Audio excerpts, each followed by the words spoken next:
अरे वा, सनई चौघड्यांचा झंझावाती दुमदुमकार, टाळ्यांचा कडकडाट आणि दरबारी असला सारा माझा मानकरांचा मुजरा घेतला आणि आज या अमरावतीच्या रात दरबारपर्यंत माझं येणं झालंय खरं. सारा माझ्या देवदेवतांना योग्य प्रकारे न्यायदान देण्याचं कर्तव्य करतोय खरं. पण आजच्या दिनी जर का पाहिलं असेल तर या स्वर्गाच्या ठिकाणी मृत्यूलोकाच्या ठिकाणून आज साक्षात सह्याद्री वाहिनी दूरदर्शन केंद्रातील काही मंडळी आमच्या भेटीसाठी इथपर्यंत आलेत. म्हटलं थोडीफार का होईना काय म्हणतायत, काय म्हणणं आहे त्यांचं हे थोडंफार त्या ठिकाणी पाहूया. नमस्कार नमस्कार, सुप्रभात मंडळी. थोड्या वेळासाठी अगदीच असं आपल्याला वाटलं ना की अगदी आपण स्वर्गात बसलो आहोत आणि काय भूमिका असेल, खरंच अप्रतिम. सुप्रभात, नमस्कार मंडळी. आपल्या सर्वांचं या कार्यक्रमात खूप खूप स्वागत आहे. आजचा दिवस खूप विशेष आहे असं मी नेहमीच म्हणतो, पण आता तुम्हाला झलक पाहिल्यानंतर थोडीशी जाणीव झाली असेल की काय विशेष आहे. आजचे आपले पाहुणे आहेत ते खरंच असं बहुगुणी संपन्न आहेत. ऑलराऊंडर म्हटलं तरी हरकत नाही. वन मॅन शो किंवा वन मॅन आर्मी हे अगदी उपयुक्त आहे त्यांना. आपल्यासोबत आहेत बाळकृष्ण नारायण गोरे उर्फ दिनेश. खूप खूप स्वागत आहे आपलं. आपण दशावतारी कलाकार आहात, तर याची आवड आपल्याला लहानपणी कशी निर्माण झाली? सर तुम्हाला सांगणार, आज जवळजवळ ही आमची 9वी ते 10वी पिढी आज कार्यरत आहे. बाप रे, दशावतारी कार्यक्रम करत असताना तुमची 9वी ते 10वी पिढी आहे ही? हो. वा वा. मंडळी, लोककला लोकपरंपरा आपण सगळेच जाणता किती महत्त्वाची आहे. आणि असे कलावंत जेव्हा येतात आणि ह्याला जोपासतात आणि ह्यांचा एक प्रयत्न असतो आणि तो म्हणजे की ही कला अशी जोपासायला हवी आणि लोकांपर्यंत पोचायला हवी. खरंच सह्याद्री वाहिनीचे खूप खूप आभार की असे कलावंत आपल्याला पाहायला मिळतात आणि त्यांना काय अडचण येतात, कशा प्रकारे ते करतात, आज थोडंसं जाणून घेऊया. आपल्या सह्याद्रीच्या प्रेक्षकांना जरा आपण सांगाल की दशावतारी नाट्यकला म्हणजे नेमकं काय, कशा प्रकारची कला इथे सादर केली जाते? हां, सर्वप्रथम सर मी तुम्हाला सांगतो, दशावताराचं उगमस्थान हे आता म्हणजे 1994 साली ज्यावेळी वालवल गावी चमलाकर श्रीयुत कमलाकर सोनटक्के साहेब, कैलासवासी बाबी नालम साहेब हे दशावतारी मोठे राजा होऊन गेले. त्यांनी एक मोठी प्रशिक्षण केंद्र त्यावेळी उभारलेलं. त्यावेळी वालवल गावी आमचं मूळ आदस्थान आहे. मी सर्वप्रथम तुम्हाला दशावताराचा काय गाभा आहे हे सांगतो. दशावतार हे आमच्या घराण्यापासून कसं कर्नाटकातून ही आलेली ही लोककला परंपरा आहे. या लोककलेला यक्षगान ह्या स्वरूपात ओळखलं जातं. बरं, आलं का? आणि ही लोककला आमचे पूर्वज केशव माधव मुकुंद मुरारे हरे रामकृष्ण गोविंद असे 8 भाऊ सर्वप्रथम हे कर्नाटकातून गाणगापुरामध्ये आले. गाणगापुरात येऊन आम्ही या लोककलेचा प्रसार आम्ही कसा करणार ह्या उद्देशाने ते गाणगापुरावरनं तिथे त्यांना साध्य झालं म्हणून ते म्हणजे पंढरपुरात आले. पंढरपुरात येऊन त्यांनी काही ज्ञाती बांधवांनी त्यांना त्रास देण्याचा प्रयत्न केला. काही अडचणी त्यांना समोर आल्या. अडचणी आल्या. त्यानंतर त्यांना त्या ठिकाणी साक्षात दृष्टांत झाला की परशुराम भूमी म्हणजे कोकण भूमी आणि वालवल गावी प्रति पंढरपूर म्हणून लक्ष्मीनारायणाचं मंदिर आहे. त्या ठिकाणी चला आणि ह्या लोककलेचा तुम्ही प्रसार करा आणि ही लोककला या रामायण महाभारतावर समाज प्रबोधन करण्यासाठी तुम्ही तत्पर व्हा. त्यानंतर आमचे 8ही भाऊ केशव माधव मुकुंद मुरारे हरे रामकृष्ण गोविंद असे 8ही भाऊ कोकणात आले. त्यानंतर लक्ष्मीनारायण मंदिरमध्ये आले. त्यानंतर एकाच ठिकाणी राहून आम्ही ह्या लोककलेचा प्रसार कसा करणार. मग काही जण म्हणजे वेगवेगळ्या गावांनी गेलेत. तशात वेगवेगळ्या दशावतार म्हणजे वेगवेगळ्या गावाने म्हणजे काही आसगावला गेले, काही आरवलीला गेले, काही खानोलीला गेले, काही मोचेमाडला गेले, काही चिनवणात गेले, काही कवठीला गेले म्हणजे परुळ्याला गेले आणि वेगवेगळ्या ठिकाणी प्रसार करा. त्या माध्यमातून आज मूळ पारंपरिक दशावतार मंडळी ही स्थापन म्हणजे तेव्हापासूनची आहेत. आणि अशा तऱ्हेनं ही लोकपरंपरा आम्ही त्यावेळी पूर्वजांनी जे रूढी परंपरा चालू ठेवली आहे ती अजूनही चालू आहे. आणि आमच्या गोरे वंश परंपरेचं मूळ पाषाण आज कुडाळ तालुका कुडाळ वालावल गावी लक्ष्मीनारायण मंदिरात आमचं मूळ पाषाण आहे. क्या बात आहे, वा वा. बरं, आमच्या प्रेक्षकांना तुम्ही एक गोष्ट जरा सांगाल की दशावतार जे नाटक आहे त्यामध्ये एकच व्यक्ती सगळं काय करतो, कशा प्रकारे केलं जातं ते, म्हणजे कलावंत म्हणून काय सांगाल? हां सर, हे दशावतार ही लोककला एवढी जबरदस्त आहे. या लोककलेची एक वेगळी ताकद आहे. या लोककलेला संहिता नाहीये. या लोककलेला दिग्दर्शक नाहीये, दिग्दर्शक नाही. नाही, या लोककलेला लेखक नाहीये. समजलं. हे फक्त आम्ही रामायण महाभारतावर अशी पुस्तकं वगैरे वाचून, कथाकल्पतरू वगैरे वाचून त्याच्यातले एक एक भाग निवडून आम्ही एक वेगवेगळे नाट्य अवघ्या 5 मिनिटात आम्ही नाट्यप्रयोग एका ठिकाणी बसून आम्ही एक 10 कलाकार आम्ही बोलतो. 5 मिनिटात फक्त म्हणजे कुठली 5 ते रिहर्सल 10 नाही. मिनिट. रिहर्सल वगैरे काही नाहीये. बापरे. की दुसरी गोष्ट, आम्हाला मेकअप करणारा सुद्धा नाही, स्वतः मेकअप करतो आपण. समजलं, स्वतः. आणि एवढी ही आगळी वेगळी लोककला दशावतार. आज हे 5 मिनिटात आम्ही दशावतार बोलतो आणि 3 तास आम्ही नाट्यप्रयोग सादरीकरण करतो. 3 तास आपण सादर करता. हा मंडळी, रिहर्सल नाही, नाटकाला दिग्दर्शक नाही, लेखन नाही, रंगभूषा स्वतःच करायची, वेशभूषा स्वतःच करायची आणि 3 तास प्रेक्षकांना खेळवून ठेवायचं. अप्रतिम कला आहे. आणि हे आपण कसं करता, मला तर आता याचीच उत्सुकता लागलेली आहे खरं तर. बरं, रिहर्सल नाही आणि मग हे आपण वेगवेगळ्या गावामध्ये करताना नेमक्या काय अडचणी येतात आपल्याला? आता ही लोककला सांभाळत असताना तुम्हाला सर थोडक्यात सांगू, लहानपणीच आमचे वडील वारले. समजलं काय, त्यावेळेपासून समजलं का 23 वर्ष आमची दशावतार कंपनी अनेक संचालकांकडे चालवायला होती. त्यानंतर आज 6 वर्ष झाली ही मी स्वतः कंपनी मी चालवायला घेतलेली आहे. आणि आज या लोककलेला योग्य प्रकारे न्याय कसा मिळेल यासाठी मी अक्षरशः झटतोय. तुमची वाटचाल अजूनही सुरूच आहे. हां. आणि हे करत असताना वैयक्तिक माझा अनुभव मी सर तुम्हाला सांगतो.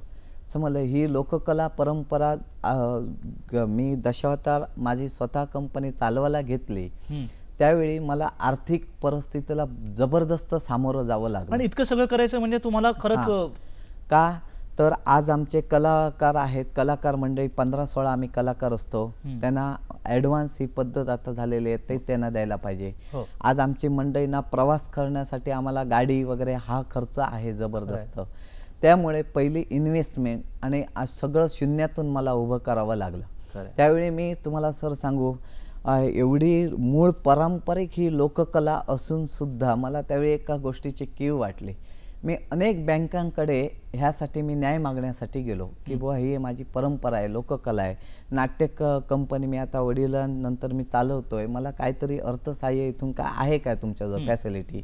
तर मला काही बँकेच्या मॅनेजरांनी असं विचारलं, दशावतार म्हणजे काय.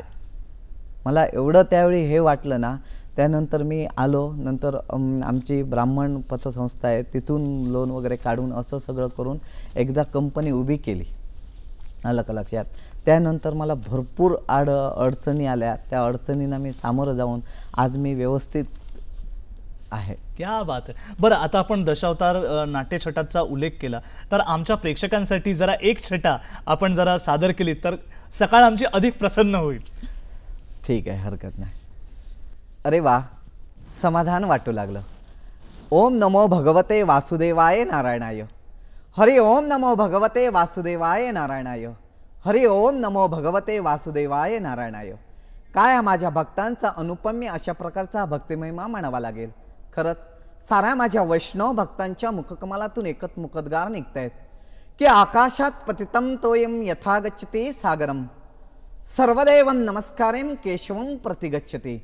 ज्यावेळी आकाशातून पडलेलं आहे पावसाचं पाणी जसं या पृथ्वी तलावरती कोठेही जरी पडलं असेल तरी ते महासागराला जाऊन भेट देत आहे, तद्वत आपण कुठूनही कुठल्या देवतेला श्रद्धेनं जर का नमस्कार केला असेल तर तो या केशवाच्या चरणी लीन जातो. असे म्हणणारे माझे सारे वैष्णव भक्त अशीच या देवतेची एकनिष्ठतेने तुम्ही भक्ती करा. तुमच्या मनातील साऱ्या सद्भावना ज्या असतील त्या आम्ही प्रत्यक्षात परिपूर्ण करण्यासाठी तत्पर आहोत. वा वा, क्या बात आहे. मंडळी, मला खरंच वाटतं की देव असं नक्कीच म्हणत असेल की जर मी तुझ्यात नाही तर मी कुठेच नाही. मंडळी, घेऊया एक छोटीशी विश्रांती. मला एक सांगा, स्त्री पात्रही आपण केलेले आहेत आणि त्यातही आपण खूप गंमत खूप धमाल केलेली आहे, तर ते करत असताना काय घडतं नेमकं? आता आमच्या ह्या दशावतारामध्ये समजलं काय, पुरुष स्त्री अभिनय करतात. ही एक वेगळी जबरदस्त ताकद आहे. दशावतारामध्ये स्त्री भूमिका हे पुरुष करतात, स्त्री पात्र करत नाही. समजलं का. आणि हे करत असताना एखाद्या स्त्रीला लाजवेल अशा प्रकारचे सुद्धा अभिनय संपन्न कलाकार या दशावतारामध्ये आहे. म्हणजे कोणी म्हणणारच नाही की ही स्त्री नाही हा असं. समजलं का. आणि ते सुद्धा मी स्त्रीची भूमिका सुद्धा अनेक वेगवेगळ्या, आता देवलोकातील रंबा म्हणू नका किंवा मुली म्हणू नका, अशा वेगवेगळ्या मी भूमिका, सीता वगैरे अशा भूमिका मी केल्यात. वा वा. समजलं का. पण जास्त करून मी राजपाटच केलेला आहे. आलं लक्षात का. आता आपण आपल्या प्रेक्षकांना आपण केलेल्या दशावतारातले काही भूमिका आपण दाखवूया आणि आपण सांगू शकाल की ही भूमिका कशी होती किंवा कुठल्या व्यक्तिरेखा होत्या. तर आपण पटकन जाणून घेऊया या भूमिका दशावतारातली कशा होत्या त्या. मी आता हे दाखवलंय ना, मी ज्यावेळी भारत रंग महोत्सव नवी दिल्लीला गेलो त्यावेळी केलेला आहे आमचा नाट्यप्रयोग आहे महारथी कर्ण.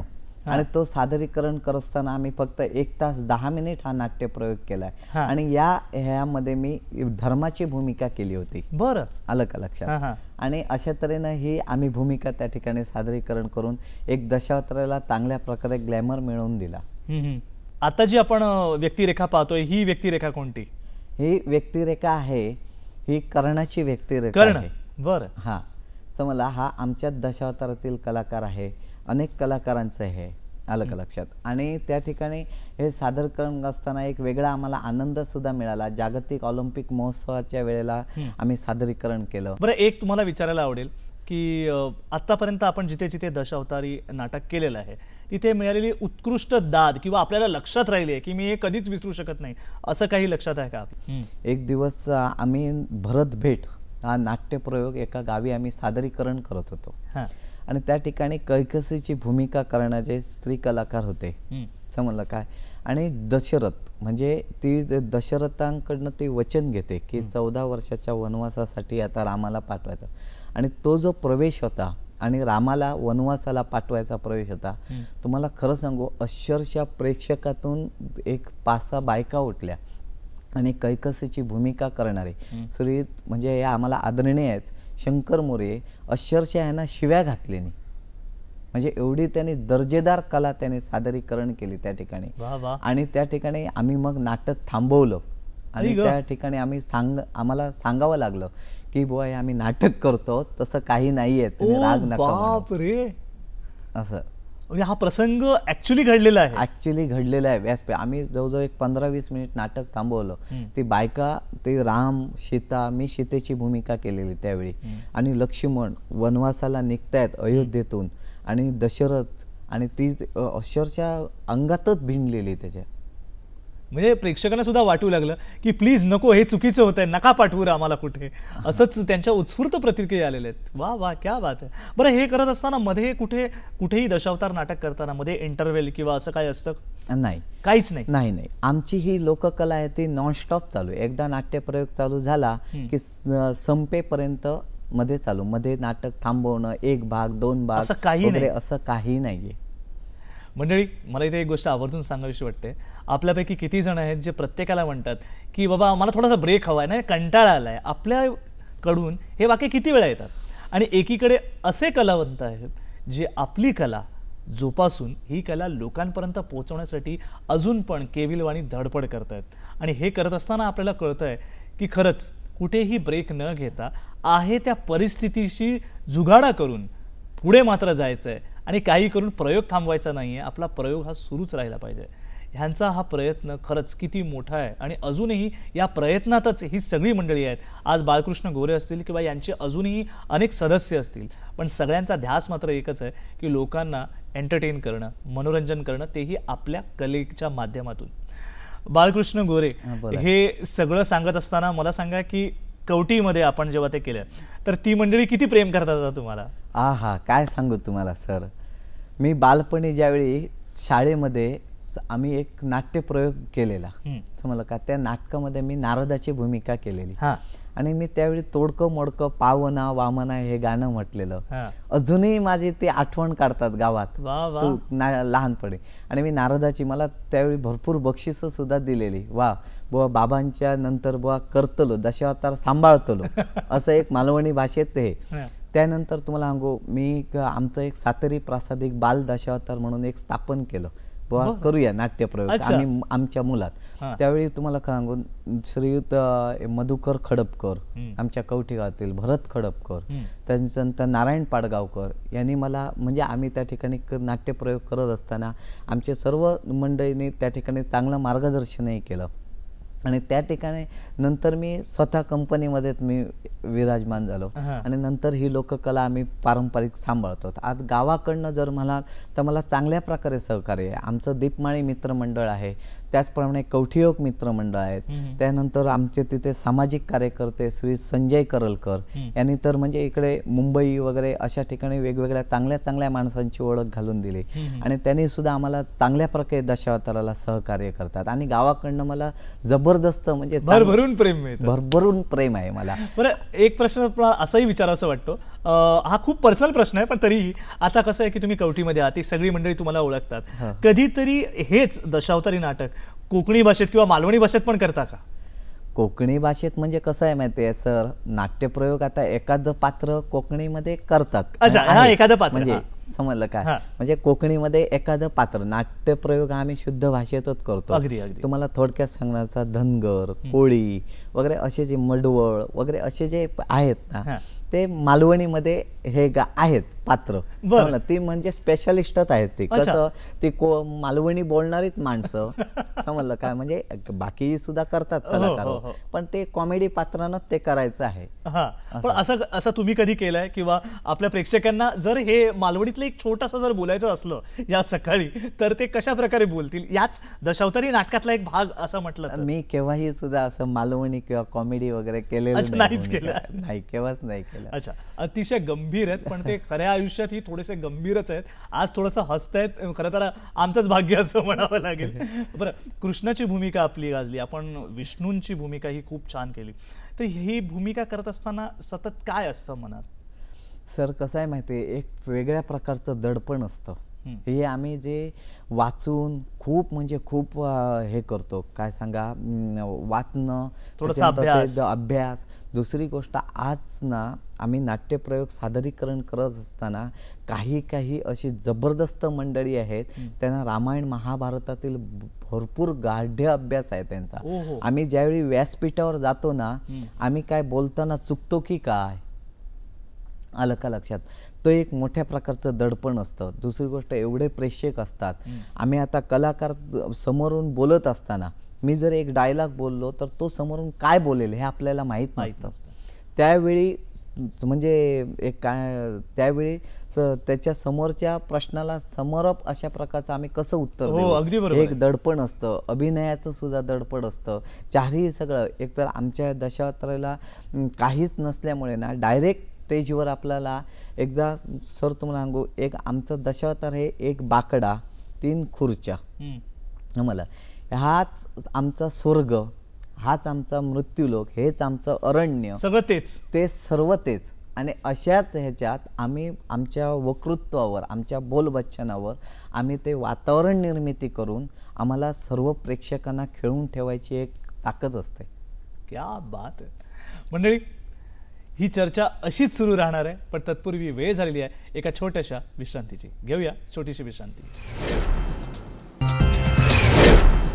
विश्रांतीनंतर तुम्हा सर्वांचं पुन्हा एकदा मनपूर्वक स्वागत. मंडळी, आपल्यासोबत आहेत बाळकृष्ण गोरे, दशावतारीतील एक हरहुन्नरी कलाकार. पुन्हा एकदा तुमचं खूप खूप स्वागत आहे विश्रांतीनंतर. आणि एक असं विचारायला तुम्हाला आवडेल की आता इतके अनेक प्रयोग केल्यानंतर, अनेक दौरे केल्यानंतर, आता आपली पुढची ही वाटचाल काय असेल?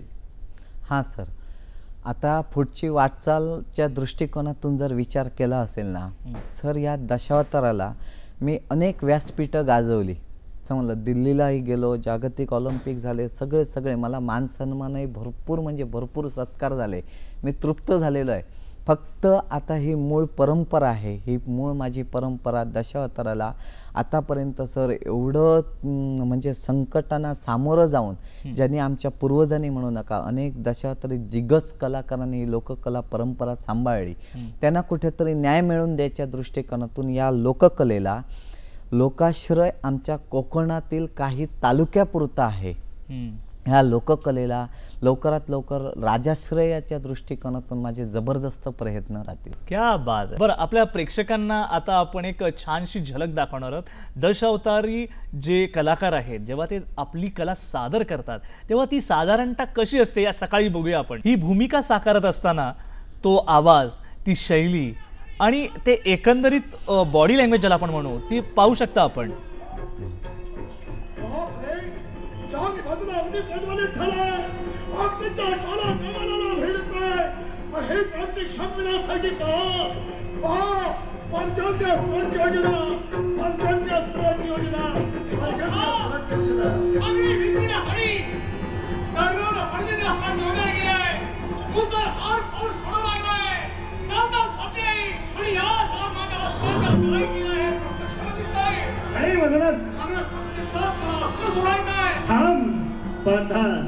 अरे अस्त्र सोडू नका.